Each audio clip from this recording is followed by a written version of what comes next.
ஒரு சிறிய வேத பாடத்தை நான் உங்களுக்கு தர விரும்புகிறேன். I think it was last week or week before last I told you that in the incense altar there is a small wall that is raised above the level of the altar. பலிபீடத்தின் அந்த தூபபீடத்திலே ஒரு சிறிய செவரானது பலிபீடத்தை காட்டிலும் உயரமாய் தூக்கி கட்டப்பட்டிருக்கிறது என்பதை குறித்து கடந்த வாரம் அதுக்கு முந்தின வாரம் நான் உங்களிடத்தில் சொன்னேன். Incense altar, தூபபீடத்தை குறித்து நான் உங்களுக்கு சொன்னேன். It's called a crown. அது கிரீடம் என்று அழைக்கப்படுகிறது. And in Tamil some other word திரணை. And it's made of gold. அந்த திரணையானது பொன்னால் உண்டாக்கப்பட்டது. So it means it's precious. அதனுடைய அர்த்தம் அது விலையேற பெற்றதாய் இருக்கிறது. So incense altar shows prayer life. தூபபீடமானது ஜெப ஜீவியத்தை காண்பிக்கிறது. In prayer our mind is very important. ஜெபத்திலே நம்முடைய மனதானது மிக மிக முக்கியமானதாய் இருக்கிறது. Just like the incense altar has a wall that keeps the incense from falling off, our mind should be strong to prevent our prayer from falling off.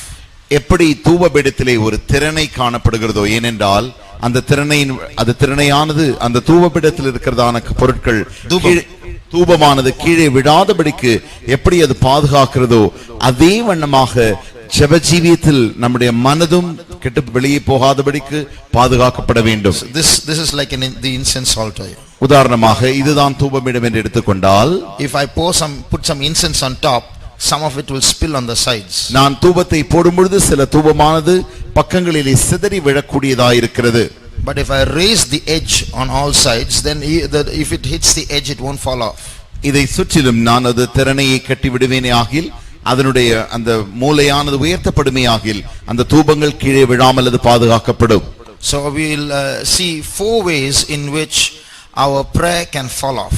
எப்படி நம்முடைய ஜெபமானது விழுந்து போகிறது என்பதை 4 விதங்களில் நாம் காணலாம்.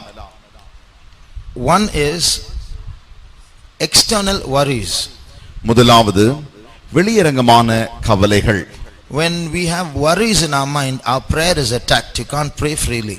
நம்முடைய மனதில் நமக்கு கவலை இருக்கும் பொழுது நம்மால் சுயாதீனமாக சுதந்திரமாக ஜெபிக்க முடியாது. So you will want to pray, but your mind won't allow you to pray. ஜெபிக்க வேண்டும் என்று நீங்கள் விரும்புவீர்கள், என்றாலுமோ ஜெபிக்க கூடாதபடிக்கு உங்களுடைய மனது உங்களுக்கு அனுமதிக்காது. So to raise a wall in that area, a crown of gold, that crown of gold will be faith. அந்த இடத்திலே என்ன திறனை என்றால் அந்த பொன் திறனையானது விசுவாசமாக இருக்கிறது. அது நம்முடைய மனதை பாதுகாக்கக்கூடியதாக இருக்கிறது. People who have faith won't worry. விசுவாசமுள்ள ஜனங்கள் ஒரு காலம் கவலைப்படுகிறதில்லை. Even if pressures and trials come, that faith will give you a rest. அழுத்தங்களும் சோதனைகளும் வந்தாலும் கூட அவருடைய விசுவாசம் அவருடைய அமைதலை பாதுகாக்கும். Faith won't speak natural language, it will speak God's language. விசுவாசமானது ஒரு இயற்கையான பாஷை அது பேசாது, மொழியை பேசாது, மாறாக அது தேவனுடைய மொழியை பாஷையை பேசக்கூடியதாக இருக்கும். Now for example, we are conducting this convention by faith. உதாரணமாக வரப்போகிற இந்த கன்வென்ஷனும் கூட நாம் விசுவாசத்தில் தான் நடத்த போகிறோம். We have put railway ground on the notice, permission has not come.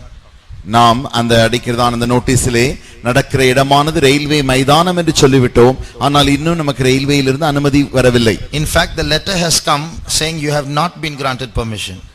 சரியாக சொல்ல போனால் உங்களுக்கு அனுமதி கிடையாது என்கிற சொல்லப்படுகிற அந்த கடிதம் அந்த துறையிலிருந்து நமக்கு வந்து விட்டது. Yesterday it came.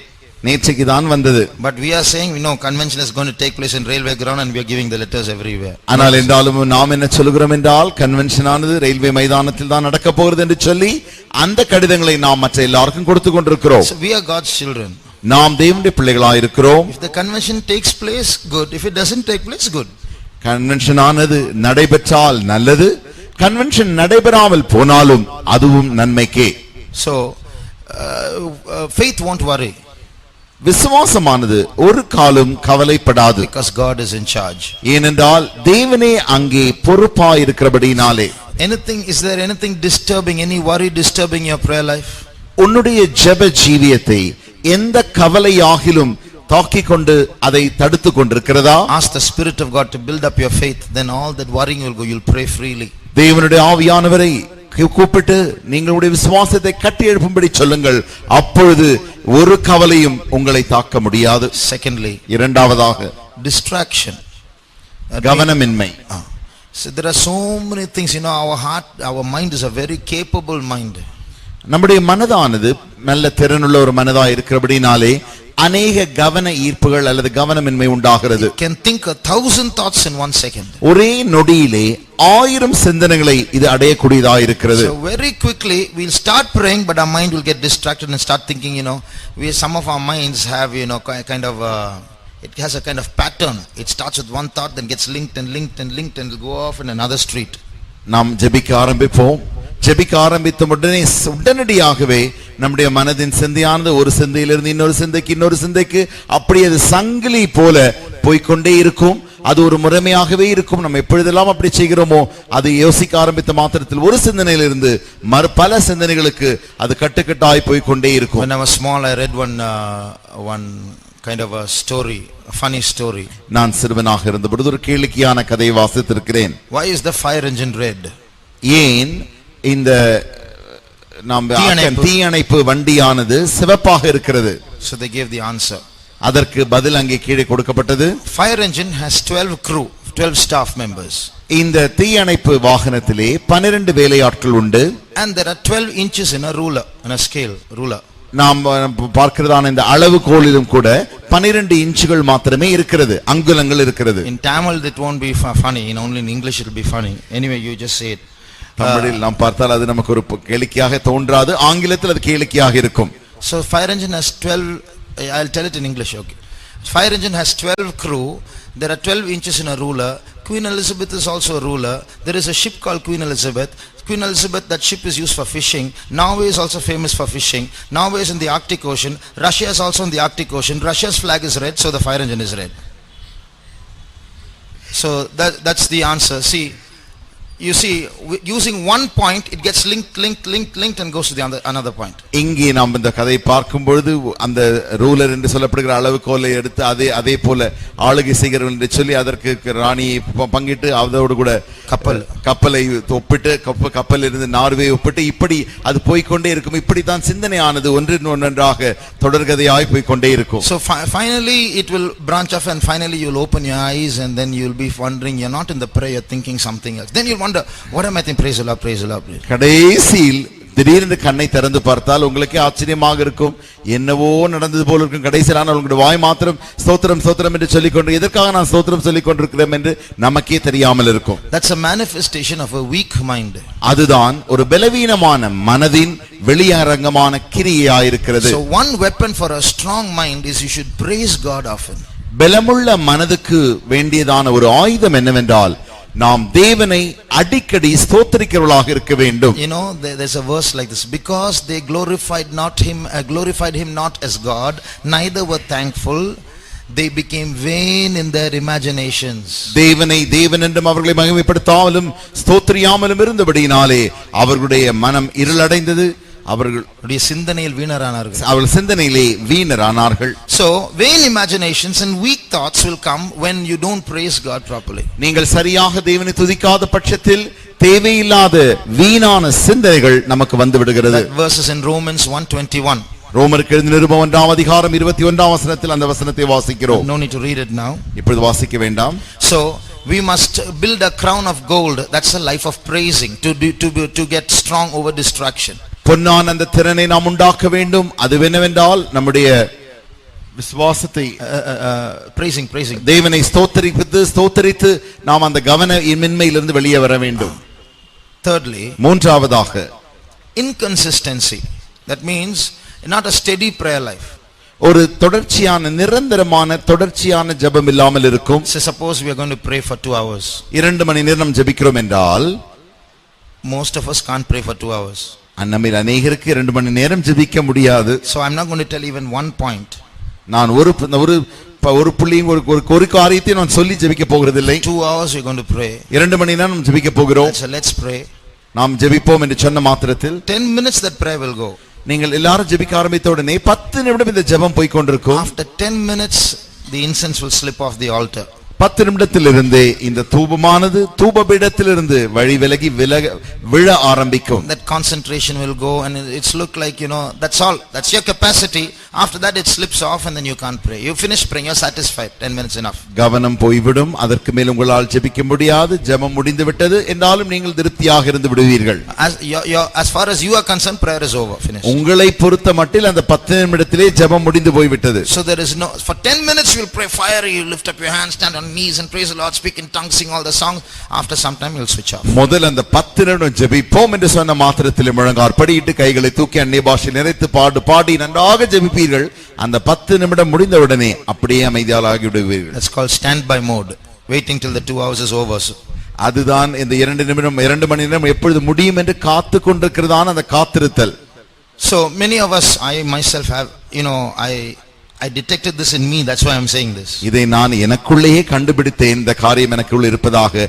ஆகையினால் தான் இதை நான் உங்களுக்கு சொல்லுகிறேன். So we need to become consistent in our prayer life. ஆகையினால் நம்முடைய ஜெபத்தில் நாம் நிரந்தரமாக தொடர்ச்சியாய் ஜெபிக்கிறதான அந்த ஜெப வாழ்க்கை நமக்குள் இருக்க வேண்டும். So to build a crown around this inconsistency, we have to strengthen our minds to wait in God's presence. We have to set a time and say, I'm going to sit in God's presence for 2 hours today. And you have to set aside everything, switch off your mobile phone, switch off your computer and have no distractions, lock your room and sit and pray for 2 hours, don't get up. இதற்காக நாம் தூபத்திறனை பொன்திறனை கட்டும்படியாக இந்த தூபபீடத்தில் செய்ய வேண்டியது என்னவென்றால் நம்முடைய மனதை நாம் நன்றாக தேவனுடைய சமூகத்தில் பலப்படுத்திக் கொள்ளும்படியாக ஒரு பலமுள்ள தீர்மானமுள்ள ஒரு மனதோடு கூட மற்ற காரியங்கள் யாவற்றையும் ஒதுக்கிவிட்டு இதற்கென்று நேரத்தை ஜெபிக்க வேண்டும் என்றே ஒதுக்கிவிட்டு அதிலே நாம் நம்மை உட்கார செய்ய வேண்டும்.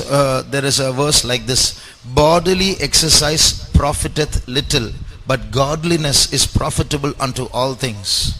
சரீரமான பயிற்சியானது சிறிய லாபத்தை கொண்டு வருமானால் தேவனுக்கு ஏற்ற பயிற்சியோ எல்லா நன்மைக்கு ஏதுவாய் உண்டாயிருக்கும். So godliness is put in contrast with physical exercises. ஆகையினால் தான் பக்தியானது சரீர பயிற்சிக்கு ஒப்பிட்டு சொல்லப்படுகிறது. So which means godliness has its own exercise. அதனுடைய அர்த்தம் என்னவென்றால் பக்திக்குரியதான அந்த தெய்வீகமானது ஒரு பயிற்சியுடையதாய் உள்ளதாய் இருக்கிறது. And part of that is called your expanding prayer life. You shouldn't be, for the past 25 years I'm praying 10 minutes all the day. That's not expansion. அதனுடைய அந்த ஒரு பகுதி தான் என்னவென்றால் உங்களுடைய ஜெப ஜீவியத்தை விரிவாக்குதல். 25 ஆண்டு காலமாக நான் 10 நிமிடம் தான் ஒவ்வொரு நாளும் ஜெபிப்பேன் என்று ஜெபித்து வருகிறது அல்ல. So we have to learn to expand our prayer time and increase it. நம்முடைய ஜெப நேரத்தை நாம் இன்னும் விரிவாக்க நன்றாக பெருக நாம் கற்றுக்கொள்ள வேண்டும்.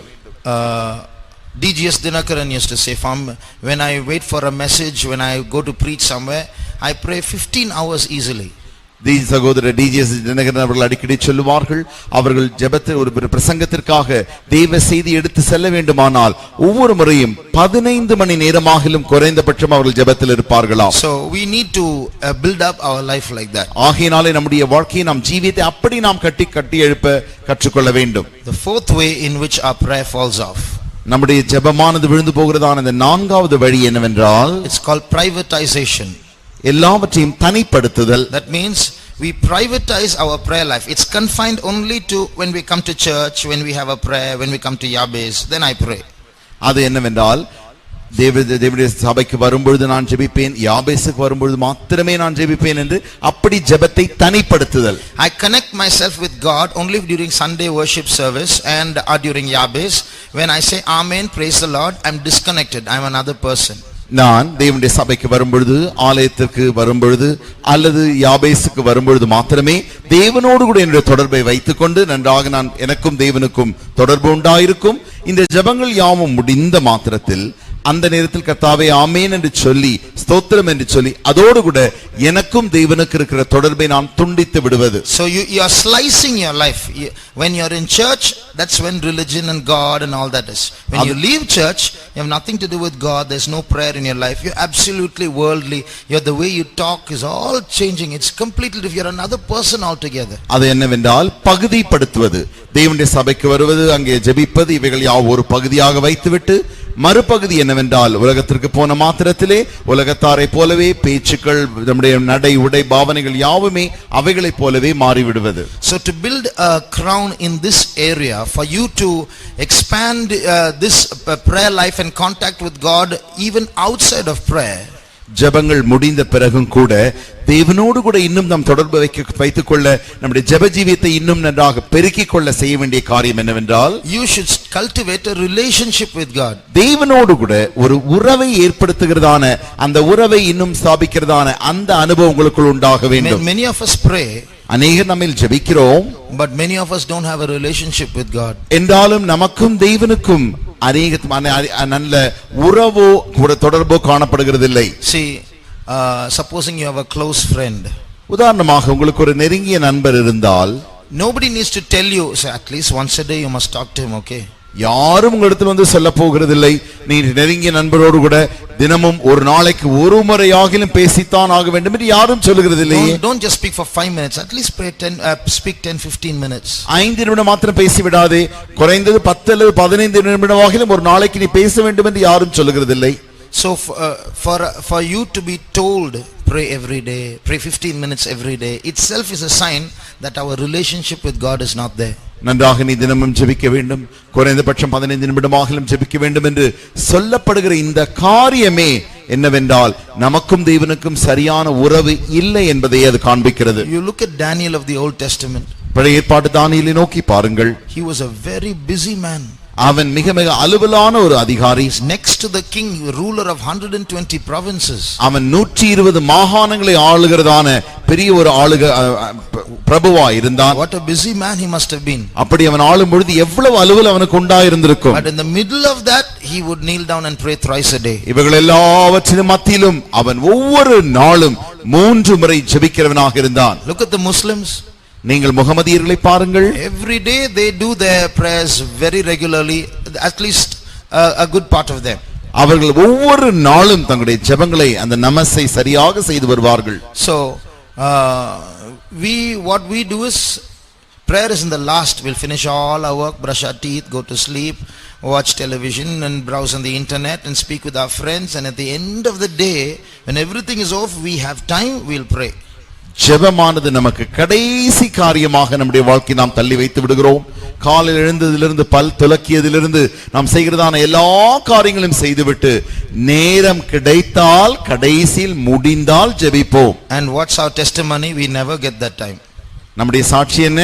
எனக்கு அந்த நேரம் கிடைக்கிறதே இல்லை. Every time it's just enough time, just you are so sleepy in the night and you go to bed. ஒவ்வொரு நாளுமே ஜெபிக்க வேண்டும் என்றால் கடைசியில் நேரமே முடிந்து விடுகிறது, நேரமே இல்லை, தூக்கம் வந்து விடுகிறது, ஆகையினால் தூங்கி விடுகிறோம். But if you have a relationship, that won't be our experience. ஆனால் நமக்கு தேவனோடு கூட உறவு இருக்குமே ஆகில் அது அல்ல நம்முடைய அனுபவம்.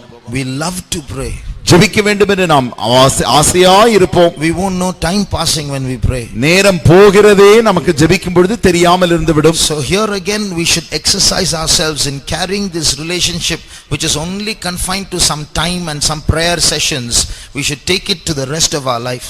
இங்கே நாம் ஒரு குறிப்பிட்ட நேரத்தில் மாத்திரமே நாம் ஜெபிக்கிறதாக, ஜெபத்திற்கு ஒதுக்கி வைக்கிறதாக காணப்படுகிறோம். அப்படி இல்லாமல் எப்பொழுதுமே நம்முடைய வாழ்க்கையின் எல்லா பகுதிகளிலும் ஜெபத்தோடு கூட ஜெபம் இருக்கிறதான ஒரு வாழ்க்கையாய் காணப்பட வேண்டும்.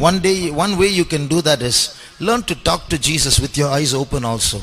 அப்படி செய்வதற்கு பல வழிகளில் ஒரு வழி என்னவென்றால், கண்களை திறந்து கொண்டே உன் இயேசுவோடு கூட பேசுகிறதை நீ பழகிக்கொள். When you are driving your two-wheeler, நீ உன்னுடைய மோட்டார் வாகனத்தை ஓட்டும் பொழுது don't close your eyes and pray. கண்களை மூடி நீ ஜெபிக்க வேண்டாம். But you can open your eyes and pray. கண்களை திறந்து நீ ஜெபித்துக் கொண்டே ஓட்டிக்கொண்டே போகலாம். So you can have a communication with Jesus at that time. அந்த நேரத்திலும் கூட இயேசுவோடு கூட உனக்கு சம்பாஷணை உண்டாகிக் கொண்டே இருக்கும். When you're traveling by bus, நீ பேருந்திலே பயணம் செய்யும் பொழுது you can keep yourself occupied by trying to converse with Jesus even in that time. அந்த நேரம் கிடைக்கிற நேரத்தில் எல்லாம் இயேசுவோடு கூட பேசி பேசி பேசி உன்னுடைய நேரத்தை நீ அதிலே நீ செலுத்த வேண்டும். So that's how you exercise yourself in taking your prayer life through the day. அப்படித்தான் உங்களை பயிற்சிவித்து முழு நாளுமே ஜெப ஜீவியத்தில் இருக்கும்படி நமக்கு பயிற்சிக் கொள்ளலாம். So 4 things. நான்காவது காரியம், for external worries you must build up your faith. வெளியரங்கமான கவலைகளுக்காக நம்முடைய விசுவாசத்தை நாம் கட்ட வேண்டும். For if you are distracted, learn to praise God. கவனமின்மை உங்களுக்கு வறுமையாகில் தேவனை ஸ்தோத்திரிக்க கற்றுக்கொள்ளுங்கள்.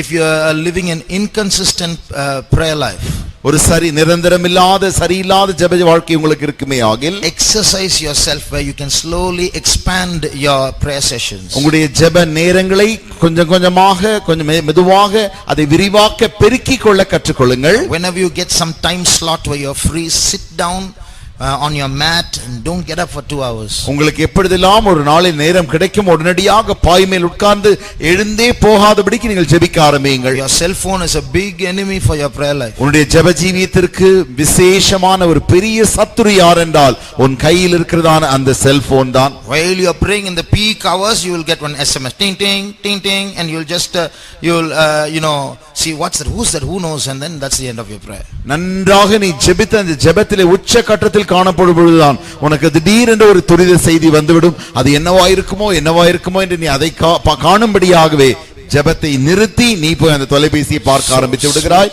ஜெபம் முடிந்து விடுகிறது.